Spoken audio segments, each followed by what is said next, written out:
Good evening and welcome. Starting with the top story for you, the Southeast African country of Uganda is heading to a tense presidential poll tomorrow.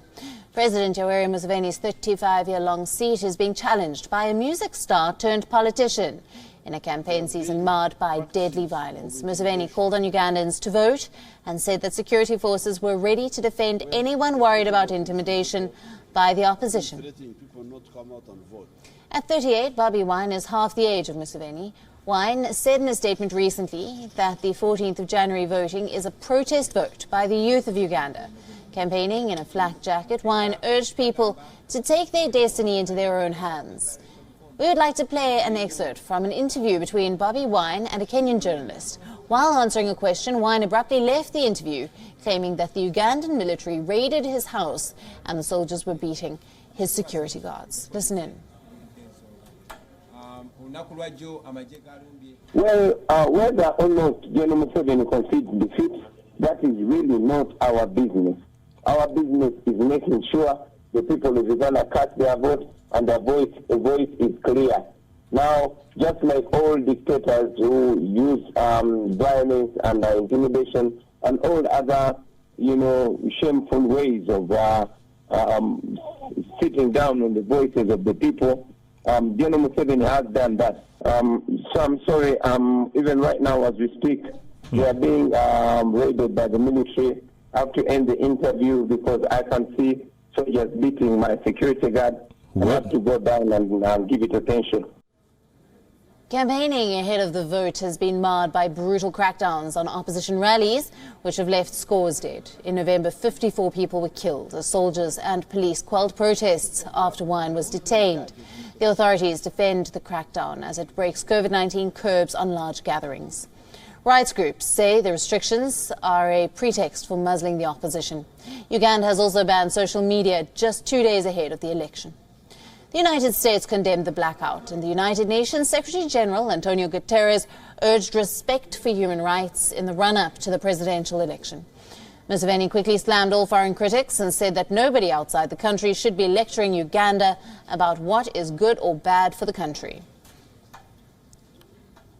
This is unfortunate, but it is unavoidable. There's no way anybody can come and play around with our country to decide who is good, who is bad. This one we will stop, this one we cannot accept that. We therefore don't need lectures from anybody about anything, because there's nothing we don't know. Uganda is a Western ally, a prospective oil producer, and is considered a stabilizing force in a region where war has plagued some of the neighbors. It also contributes to the biggest contingent of an African Union force fighting against Islam insurgents in Somalia. Now, since independence from Britain in 1962, Uganda has never had a peaceful transition of power. All presidential elections since 2006 have been challenged in court over rigging accusations. The result for this presidential poll is expected on the 16th of January. A parliamentary election will be held on this same day.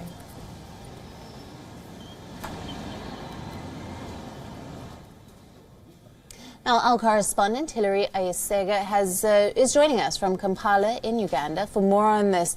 Thank you for being with us. Now, Uganda heading to a very tense presidential poll tomorrow. There has been violence in the lead up to Election Day. What are we expecting tomorrow?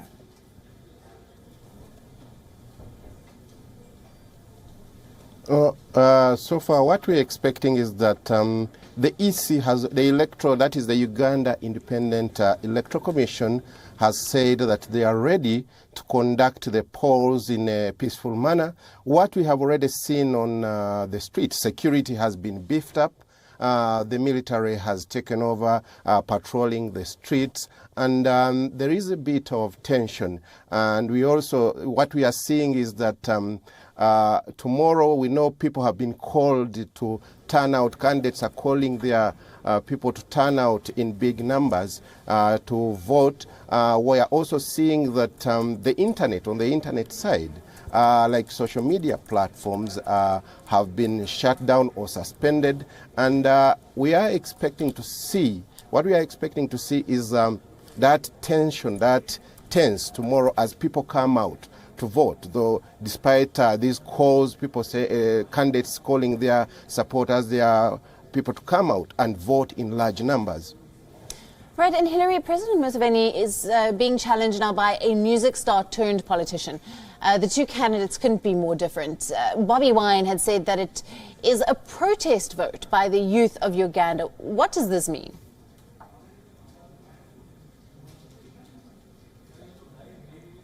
What Bobi Wine says is that when President Museveni came into power in 1986, Bobi Wine was around 3 years old at that time, and that's why we are seeing for these 35 years we are seeing a number, quite the generation of young people coming in, craving to also take on the mantle, trying to come into leadership. There are so many other challenges, but we are seeing Bobi Wine challenging a youthful candidate, challenging the incumbent who has been in power for 35 years. So we are seeing the young people coming out agitating for change, and that is the rallying call we are seeing from Bobi Wine, the musician. But we are also seeing the president also trying to tap into that group of young people, telling them that I need to secure your future. I have a lot to do for you. For the last 35 years, I've done a lot. So we are seeing that the young people having an impact on this election.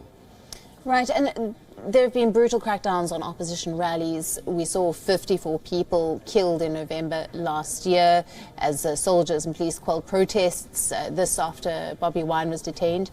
Now, these are, of course, very concerning actions. What is in place for tomorrow to prevent further violence?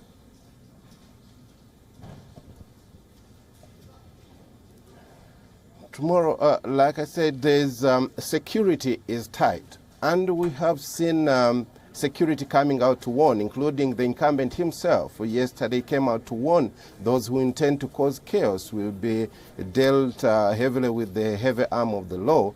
But what we know is that Bobi Wine, he's calling his supporters, telling them, keep around, monitor the election, don't be intimidated, go in and vote in large numbers, keep around. So with that, in respect to the other violence, we are seeing what happened in November. We are seeing the security seem to be prepared, seem to bring out that, like yesterday we saw heavy military equipment on the street, trying to show them that if you dare do this, this is what will happen. And so they seem to be prepared to silence any uprising at any time. So tomorrow we know it will be tense.